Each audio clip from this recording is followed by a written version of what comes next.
Hello, this is Brenda Green, and I'd like to welcome you to Living in the Go. The topic that we're going to cover today is student loan debt. So you may not have heard of this scary fact, but Americans owe over $1.56 trillion in student loan debt, and that's spread out over about 45 million borrowers. That's about $521 billion more than the total U.S. credit card debt in this country. It's not getting any better, and we certainly can't expect the government to help us because, frankly, they can't help themselves. I want to share with you some information that could be helpful. And so, if you're a future college student or a parent of a future college student, this is for you. So, let's get started.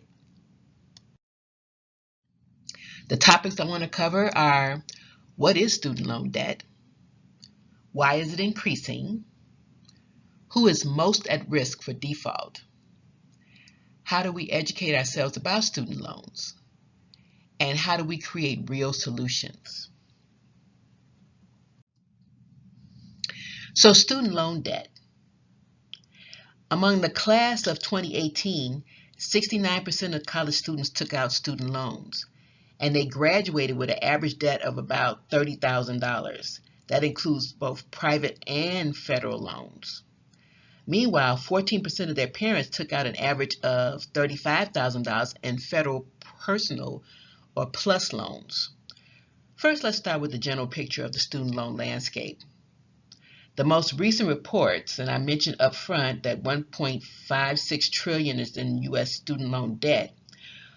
45 million Americans with student loan debt. 11.5% of student loans are 90 days or more delinquent or in default. The average monthly student loan payment is about $393. And the median, if you looked at everybody, is $222. That's a big chunk of money going out each and every month. If you started your job and you have to calculate that into your budget as well, so that's one of your expenses. So you may be asking the question, why are the loans increasing? Well, certainly the amount of interest is. I'll give you an example here. Let's say your loan balance is $100,000. And trust me when I say there are people who owe that much in student loan debts. You get an interest rate at 4.66, which is not bad. There are rates that are higher. You get a loan term of 30 years to pay this back. So over the course of your college years, and that's 4 years, if you were in 4 years, you're paying $25,000 a year for each year that you're in school. So your average payment is about $516 a month. So that's 360 payments, like a house. So overall, with that 100,000, and because you're paying interest, you're also paying $85,854 just in interest. That's almost double what you borrowed. It's insane. But people are doing it every day because they feel like they have no other options if they want to go to college in order to get a good job. College graduation day is supposed to be fun, but it's hard to celebrate when there's a hefty student loan debt attached to your diploma. This is the grim reality for 72% of the class of 2017. They owed an average of $37,000 for the 4 years or longer. They have 6 months of a grace period, so if you graduate in May, that first payment is due on November the 1st, so think about that. It doesn't seem fair, but that's what it's like to be a student in debt. College isn't really over until you've paid that money off, and so trust me, you need to look at how you're going to do that, ways of making sure that those payments get met, and economically. So who's at risk for default? Well, you can look at statistics and it will tell you that minorities certainly, people who come from poverty because they want to go to college, they don't have the funds necessarily, and they take out these large loans to ensure their futures because they've been told that if you go to college, you can get a better job, better opportunities for you, for your family as you grow, but being able to buy a home, the American dream, so to speak, if you go to college. So there is a high probability that these people will be in default if they don't get a good job to pay for that. And lenders don't really care if you're employed or unemployed. They want to get paid. So that honeymoon is over once you get out of school. They want you to pay on these loans, no matter how high they are or how unfair they may seem. They want to be paid. The consequences of student loan default can be far-reaching, and it can impact you in devastating ways. You default on the loan, it's on your credit bureau, it doesn't go away. And this is one thing, your student loans, you cannot write them off in a bankruptcy. They stay with you forever. I mean, seriously, Social Security could be coming after your student loans. So you need to look at the consequences of defaulting and find ways to make sure that you can pay your loans. As with any overdue loan, the default student can be turned over to the collection agencies. I mentioned it could be on your credit report.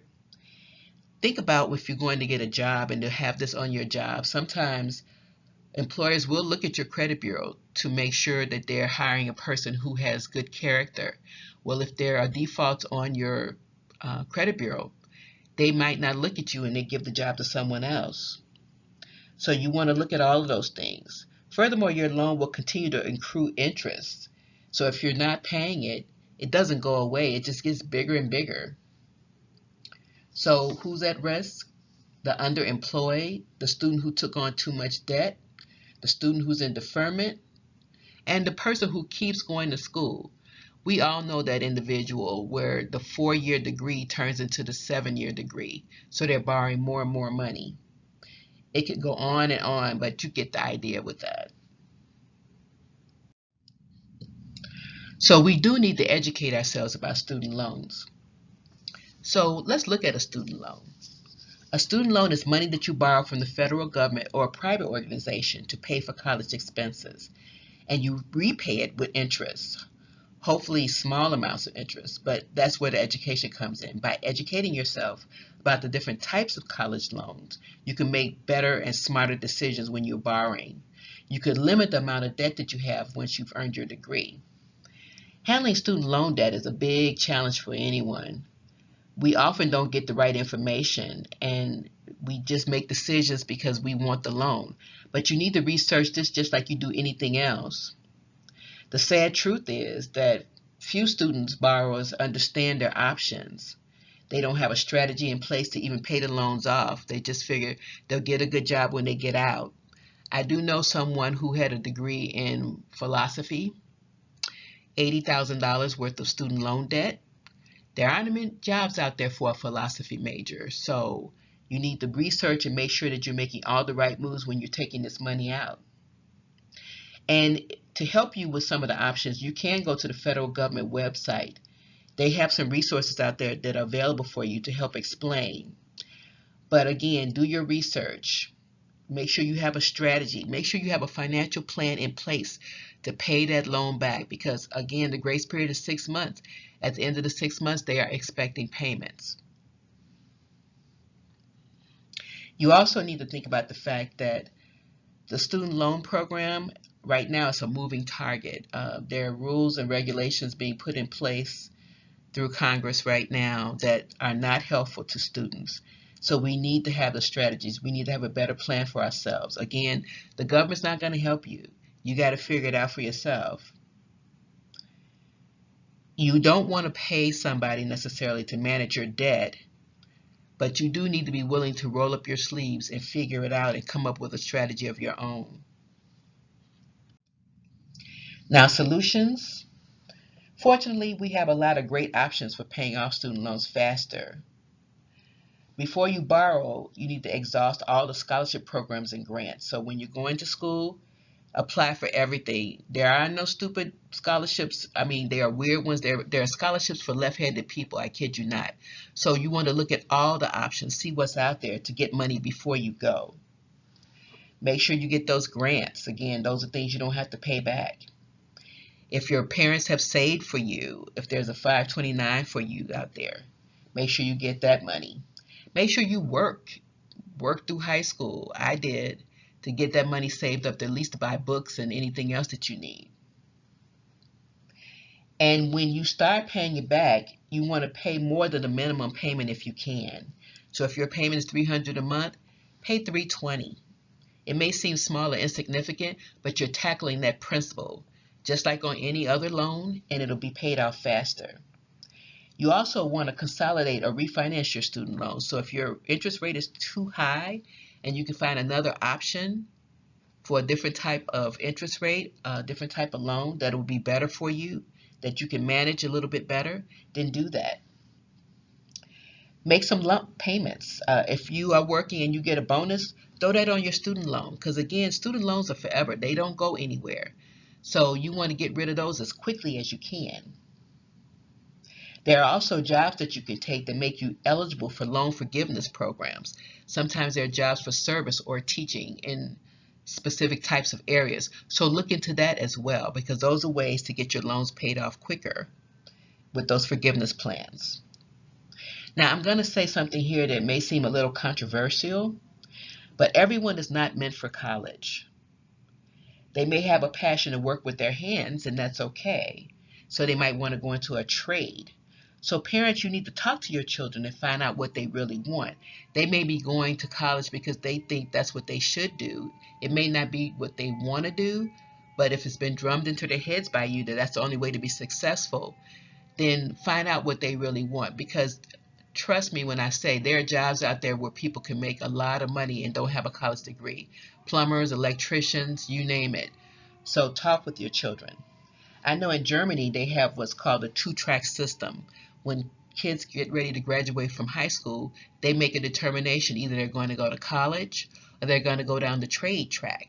And those jobs are just as revered, just as respected, and they make just as much money in most of the situations as college students. So look into that. So in summary, you want to do everything that you can not to default on your student loan because it can have major consequences to your future. Learn all you can about student loans. Be prepared. It's not just about sending out as many applications as you can to the different schools. Research those schools. See who's going to give you the most money. Apply for as many scholarship programs as possible. And think about attending a junior college for your elective courses. That can save you a boatload of money. Just make sure that those course credits can be transferred to the school you decide to go to. Make a smart and informed decision about the school that you select and the major you choose. I don't want to make people think that their passion is not important, but think about how your passion is going to work for you to make a living, to earn money. Have a well thought out plan for paying back your student loan, and don't wait until graduation day to map it out. Try not to defer your student loan because the interest continues to grow forever. So as always, I have a few opinions, so they're Brenda's beliefs. 1, be knowledgeable about your money situation. Ask early on if your parents have saved for you. If they haven't, then don't be looking at going to Yale or Harvard unless you can get a full ride scholarship. Be practical and look at a school that makes more sense, that you can afford, or that you can get loans from, that you can be assured of being able to pay when you get out of school. You can work and go to school. Even if your parents are paying for you, get a job to pay some of the load because it's more than just the tuition and the room and board. There are books, incidentals that you need, money for transportation, all of those things. So get a job. I had a job every year I was in school and every summer. I'm not trying to be the martyr here, but it was important because my folks didn't have money and I needed to pay for those things. And I was still able to graduate on time. College is a place to find yourself and grow up. You get a chance to do things on your own. No one's going to wake you up and say, get ready for school. You are clearly on your own. So it's a great place to grow up and learn some independence. And that's a great skill to have. It feels very powerful to know that you can take care of yourself. It doesn't really matter where you go as long as you finish. That's what the employers are looking for. I kid you not. When I was interviewing and looking at resumes and whatever, my big thing was to look to see if someone had finished school. Reason being because it tells me that you can accomplish a goal. You can make lifelong friends in college, so choose wisely. Don't pick the person who's partying every night, terrible grades, unfocused. They may be fun to be around, but that's not a lifelong friend for you. You want someone who's like-minded. So choose wisely, choose carefully. And it's never too late to go back to school. People drop out and go down a path that sounds good to them at a time. I know someone who decided they were going to be a rapper, and they decided not to go to school, and they had fabulous grades and had a scholarship waiting for them they chose a different path, and as a result, they still haven't gone back to school. So they're not doing really well. They're struggling, and I feel really bad for them. But I hope that they will make a decision to turn that around and do something different. So I would like to thank you for your time and your attention. This goes out to my community because, again, we're starting a movement this year, especially. I want to touch on topics that are important to us to get us motivated and inspired to have this wonderful year, because 2020 is going to be our year. And I do feel like we're a community. I hear from you. I want to make sure that I'm giving you what you need. If there are things that you want to hear from me, let me know. Put a comment and I'll be happy to address that, because I frankly enjoy doing the research and I want to be sure that I'm giving you everything that's possible. So, again, thank you. Have a fabulous day, and next time.